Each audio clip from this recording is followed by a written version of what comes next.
You know, I feel sorry that people comment without any knowledge. And I am hearing on many TV channels.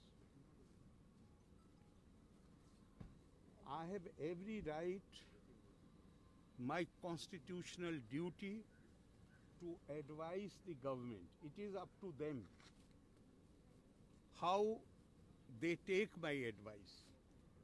But it is my right. Only 3 days back I came to know that the practice in Kerala is that the personal staff of the ministers, they are made eligible for pensions only after serving 2 years and few months as personal staff is appointed on a co-terminus basis. As central cabinet minister, I had only 11 persons. I could appoint only 11 persons. Here, every minister has more than 20 personal members in the personal staff. Nowhere in the country, this personal staff, who is appointed on a co-terminus basis, they become entitled to pensionary benefits. Kerala, they become entitled to pensionary benefits only after 2 years, and such a scheme has been drawn that one set of people, they are made to resign after 2 years, and a new set of people is brought. Why? So that, what is the basic purpose? So that these people who are essentially political workers, the members, the cadre of the party, they are being financed today. They are working after 2 years, they start working for the party. Correct. And they are being financed by the state exchequer. Every employee in Kerala, at every level, they are asked to pay money to contribute so that after retirement they can receive pensionary benefits. And this special class has been created, who in 2 years' time, and how it came to my knowledge, when the government took the decision that even university staff will have to contribute if they want to receive pensionary benefits. Do I have a right to tell the government that make this also part of the policy statement? Did you take it up with the Chief Minister, sir? Who else I will take it up? I'm not going to take it up with the Undersecretary in the government. But now let me complete it. Therefore, I was insisting that you scrap this scheme. This goes against Constitution. This goes against constitutional morality. Therefore, I'm requesting you that you scrap it and make it part of the policy address. Okay. If they don't listen, they don't listen. Okay. Don't listen, then I have called for the file. I have called for the file, and I am going to pursue this matter. Okay. Yeah, let me tell you, I am not going to leave it at that. I am going to pursue this matter. This is gross violation and abuse of the authority. And this is misuse, abuse of the money of the people of Kerala. I am here not to run the administration. I am here to ensure that business of the government is conducted in accordance with the provisions of the Constitution and constitutional morality. But sir, immediately after the Chief Minister met you and the Chief Secretary met you, the Principal Secretary to the General Administration Department was shifted from the position. Is it because you are... Let me tell you, why I will ask for the head of any officer? Yes, I cannot accept a position where anybody from Kerala government tries to control the Raj Bhavan indirectly by imposing their choice on me, by deputing the staff of their choice in Raj Bhavan. This I cannot accept. And then somebody writing, I know for sure that the secretary on his own cannot write that letter. Therefore, I will not ask for any individual officer. I merely told them that we are heading, and mind my words, I said the only person I am accountable to is President of India. He is the disciplining authority as far as governor is concerned. Let me complete.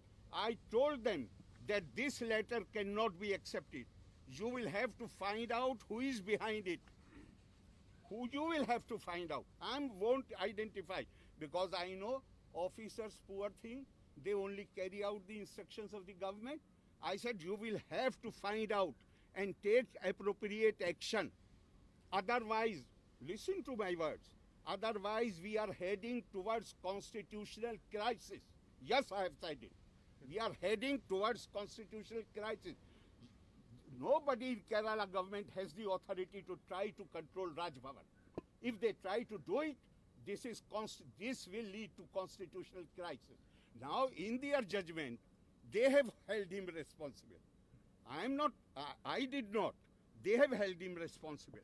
And one thing I would like to say about these irresponsible statements which are being made.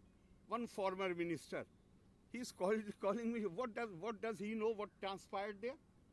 Poor thing, because he has lost his job. Therefore, he is trying to catch the attention possibly of the chief minister by attacking the governor. Let them know that there are two offices in India. Governor is not above criticism. You can criticize my action, but without knowledge, if you will try to denigrate the office, this is a crime.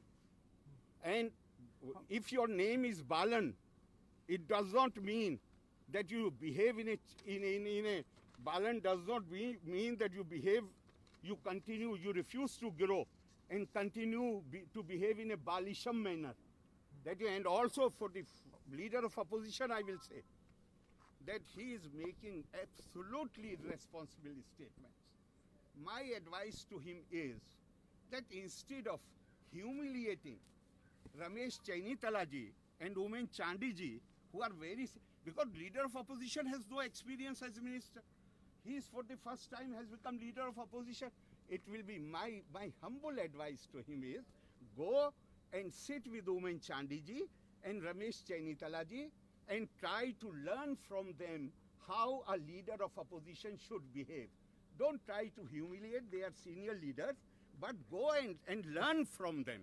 How do you plan to pursue? How do you plan to pursue the pension? Especially, there are many cases of even double pension. I'm not going to tell you everything, but I have already called for the file, and I can assure you that I'm going to this. This cannot happen. That every employee of the Kerala government, even the university employees, they contribute to the pension, and these Johnnies, just after serving 2 years, they become entitled to full benefits of pension. No, this cannot be tolerated. I will pursue this matter. Sir, if I may ask, is it right on the part of the Raj Bhavan to appoint any person having active political connections to the staff of the governor? Let me come back and I will show you the list. List is being prepared. I don't want to divulge now how many people with political background have worked in Raj Bhavan. But more than that, I'm not asking them to create a new post. These people are totally, when I appointed my 2 OSDs and 2 PAs, did they ask this question? BJP is ruling over the country. Why you have to? And he resigned the day I decided to take him. I asked him, he said, I'm not active. But I have been, being a senior journalist, I have my sympathies with them, and they had appointed me as a special invitee to the state committee. I said, can you resign today? He said, I'm going to resign today. He resigned it. Even governors are BJP active politicians. There are so many. I was not member of any party before I came to Raj Bhavan. But most of the governors are of BJP background. Will you block their entry into Raj Bhavan? But the moment they assume office, they break their active political relations. This fellow, before I sent the papers for his appointment, he resigned and got this resignation accepted and gave that paper to me. Then, not only that, I referred the matter to the intelligence of the Kerala police and they cleared his name. Then only I have written to the government that this man against this post, which is already a sanctioned post, may be appointed. Okay. Thank you.